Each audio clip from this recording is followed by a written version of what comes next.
चतुर्काधीश। तो आज टॉपिक है सुबह सुबह की उनकी दिल की बातें। 22 फरवरी बुधवार के लिए है reading and we are going to do a very wonderful reading for today. देखते हैं हमें क्या रीडिंग मिलती है। टैरो है, ट्विन फ्लेम ओरेकल और एनर्जी ओरेकल भी है।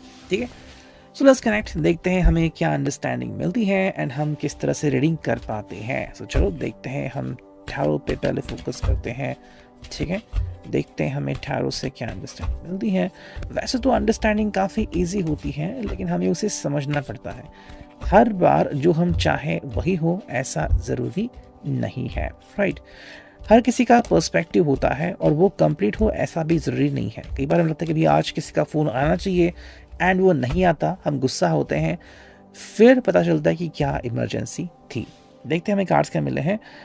The first one is this, okay, जो कि है भी 10 of wands, Aries, Leo, Sag. Okay, just a minute. ठीक है, सेकेंड जो है वो है भी 9 of cups, Cancer, Scorpio, Pisces, knight of cups. ठीक है, फिर आ गया 10 of swords, Gemini, Libra, Aquarius. फिर आ गया है ace of wands, Aries, Leo, Sag, 10 of cups, the sun and the hanged man. चलो तो देखते हैं हमें क्या रीडिंग मिलता है। And this is the reading, एक जनरल रीडिंग है। इसमें से जितनी बातें आपसे कनेक्ट होती हैं आप उन्हें कनेक्ट कर सकते हैं। ठीक है, सो लेट्स गो। पहला जो कार्ड है वो है भाई 10 ऑफ वॉन्ड्स। तो पहला ही कार्ड ऐसा आ गया जहाँ पे इनकी क्षमता परखी जा रही है कि बहुत होगा, बहुत हो गया ना, कहते हैं ना कि डायलॉग सुना हमने, बहुत हो गया। सो likewise this is the thing is here. I think ये पर्सन अभी कुछ चीज़ें और नहीं करना चाहता, शायद ये सिर्फ ट्रुथ चाहता है। अगर ये किसी फॉल्स रिलेशनशिप में है, ये किसी का फॉल्स ट्विन है, या फिर इनके हिसाब से कोई इनको मानता है कि ये उन्हें सच्चा प्यार करे, तो ये अभी ये झूठा नाटक नहीं कर पाएंगे। ठीक है, या फिर कि भाई ये बहुत हो गया, तो अब इनको फोकस करना है अपनी निजी चाहतों के ऊपर, निजी जिंदगी के ऊपर। हो सकता है कि अगर ये जॉब में बिजी थे तो अब चाहते हैं कि जॉब से बाहर आ जाए। अगर ये रिश्ते में इतने खो गए थे कि सब कुछ कॉम्प्लिकेटेड रह गया था, तो वहाँ से बाहर निकलने के बारे में सोच सकते हैं। हर एक के लिए अलग अलग मोमेंट होता है। फॉर एग्जांपल, एक साथ अगर 10 लोगों ने ग्रेप्स खाए या फिर शुगर कैन खाया, चलो मान लेते हैं, या फिर चीकू खाया, तो हर एक के एक्सप्रेशन अलग अलग होगा। बिल्कुल उस तरीके से अगर हम बात करें तो इस वक्त ये पर्सन की जो अंडरस्टैंडिंग है, या तो कहीं से बाहर निकलना चाहता है या फिर फ्रस्ट्रेट हो गया है, बिकॉज अब ये बिल्कुल भी ऐसा नहीं करना चाहता। सेकेंड अंडरस्टैंडिंग ये मिलती है कि बहुत पैशनेट रिलेशनशिप में ये पर्सन शायद था एंड अब वो इस रिलेशनशिप से ऊब गया है। ठीक है, अब आप इसका मतलब जैसे चाहे निकाल सकते हो, मे बी ये पर्सन लाइबल है या फिर नहीं, वो डिपेंड करता है। सेकेंड जो कार्ड हमें मिला है वो है 9 ऑफ कप्स। यहाँ पे हम कह सकते हैं कि ये पर्सन अपने विश के पीछे दौड़ रहा है, तो इसके लिए अपनी विश काफ़ी मैटर करती है। हम ये कह सकते हैं कि ये पर्सन जो है वो सीरियस थॉटफुल तो नहीं लग रहा अभी यहाँ पे, ये बस अपनी मन के हिसाब से चलता है। तो अगर इसको लगा कि आज मैं नॉर्थ में जाऊं तो नॉर्थ में जाएगा, कल लगा साउथ में जाऊं तो साउथ में जाएगा। ठीक है, तो इसकी बस विशेष कंप्लीट होनी ज़रूरी है। सेकेंडली अगर हम बात करें तो ये भी मतलब निकलता है कि जिस वक्त के लिए ये वेट कर रहा था, वो वक्त बहुत ही जल्दी आने वाला है या आ चुका है। तो अब इसको इंतज़ार करने की कोई ज़रूरत नहीं है, वो समय आ चुका है। अब ये बिंदास कोई डिसीजन ले सकते हैं।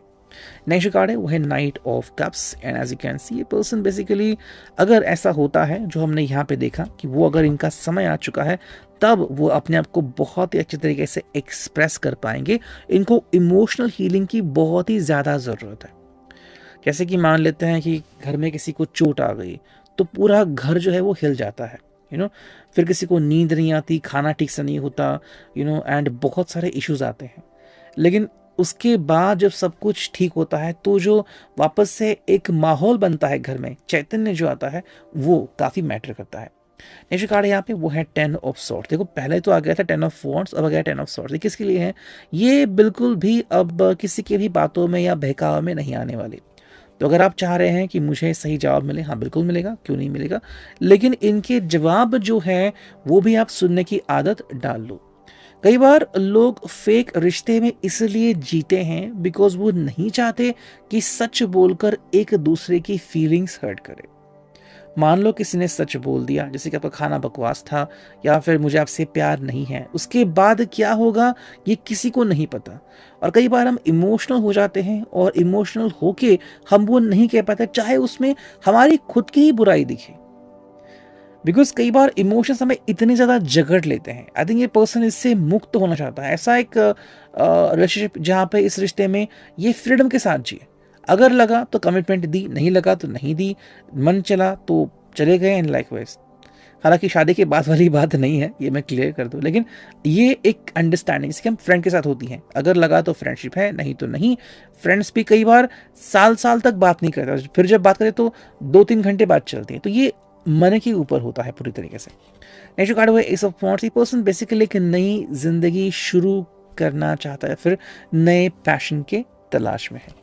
We got 10 of cups. इस पर्सन के लिए अपनी फैमिली मैटर करती है, लेकिन अब जो है वो शायद एक बहुत ही अच्छी सोशल लाइफ भी मैटर करती है। अगर आप इनके साथ सोशल होने के लिए रेडी हो तो देयर आर नो इश्यूज। तो ये सब आई थिंक इनके हिसाब से इनके जिंदगी में हो सकता है। The sun is there. तो ये पर्सन एक्चुअली मीठा मीठा अनुभव लेना चाहते हैं, किसी भी तरीके से आपको हर्ट नहीं करना चाहते, ना ही खुद हर्ट होना चाहते हैं। एंड वी गॉट नेक्स्ट जो कि है दी हैंग्ड मैन। अगर हम दी हैंग्ड मैन का मतलब निकालें तो बेसिकली ये पर्सन जो है ये सोच बहुत रहा है, लेकिन किसी भी हालत में कोई डिसीजन नहीं ले पा रहा है। अब कोई डिसीजन क्यों नहीं ले पा रहा है, ये उसके पीछे भी कुछ बहुत सारी वजह आती हैं। कि भाई वजह ऐसे आती है कि या तो ये पर्सन अपने अभी की ज़िंदगी में खुश है, या तो नहीं चाहता कि कोई ऐसे बदलाव हो जो बाद में चल के इसके लिए मुसीबत बने। ठीक है, तो इसको अपने किसी भी डिसीजन के ऊपर या तो भरोसा नहीं है, या फिर वो जो चल रहा है उसको चलने देना चाहता है। देखते हैं यहाँ पे क्या कार्ड्स आ गए हैं। पहला है patience, second is envy, third is cornucopia and fourth is attachment. अगर हम यहाँ पे देखें तो जो यहाँ का लास्ट कार्ड था द हैंगमैन, उसका जवाब इसके लास्ट कार्ड में मिलेगा। पहला जो कार्ड है वो पेशेंस। तो ये पर्सन पेशेंस दिखा रहा है, लेकिन ये कब तक रहेंगे हमें नहीं पता। कई बार कई रिश्ते में सिर्फ पेशेंस दिखाया जाता है, लेकिन वो भी कई बार टिकते नहीं है। सेकेंड जो कार्ड है वो है एनवी। हाँ, ये हो रहा है। हो सकता है अगर इस पर्सन को जाती लगती है किसी रिश्ते में, आप शायद नहीं करते हो, लेकिन उसको अगर फील होता है तो किसी न किसी तरीके से यहाँ से बाहर निकलने की कोशिश करेगा। साथ में ये भी हो सकता है कि जिसको आप चाहते हो अगर किसी ऐसे रिश्ते में था जहाँ से निकलना मुश्किल था, तो वो रिश्ता तोड़ के भी आपके पास आ सकता है, अगर आप दोनों की अंडरस्टैंडिंग उतनी है। Next is cornucopia. ये बस एक मूवमेंट ढूंढ रहा है, अपॉर्चुनिटी जैसे ही वो मिले वो इस चीज का फायदा उठा लेगा। नेक्स्ट कार्ड है वो है अटैचमेंट। यस, इस रिश्ते में बहुत सी अटैचमेंट इश्यूज है। देखो आजकल क्या मिला था, जो कि है दी हैंग्ड मैन। दी हैंगमैन का मतलब ये है कि ये पर्सन किसी भी डिसीजन पे नहीं पहुंच रहा है, एंड यहाँ पे हम देख पा रहे हैं इस पर्सन को अटैचमेंट इश्यूज है। अटैचमेंट इश्यूज के कारण ये पर्सन आगे नहीं बढ़ पा रहा है। अब ये इश्यूज जो है वो अलग अलग तरीके के हो सकते हैं, but we have to think about that one. और अब देखते हैं फाइनली ट्विन फ्लेम ओरेकल से हमें क्या मिलती है। चलो चुनते हैं कुछ कार्ड। 1 2 3 and finally 4। चलो 4 कार्ड्स आ चुके हैं, देखते हैं क्या रेडी मिलती हैं। पहला जो कार्ड है वो है बी केयरफुल। सेकेंड जो कार्ड है वो है पे अटेंशन। थर्ड जो कार्ड है your wish will come true and fourth जो कार्ड है let go your worries.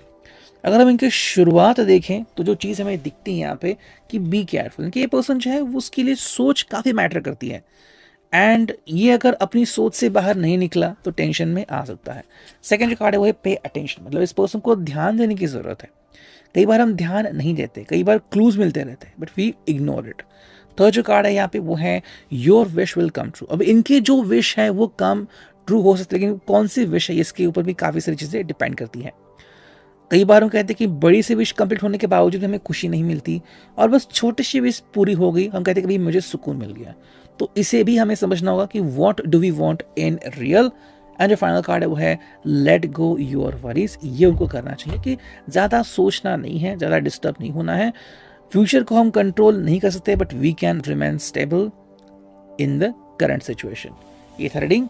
I hope it will resonate. See you next.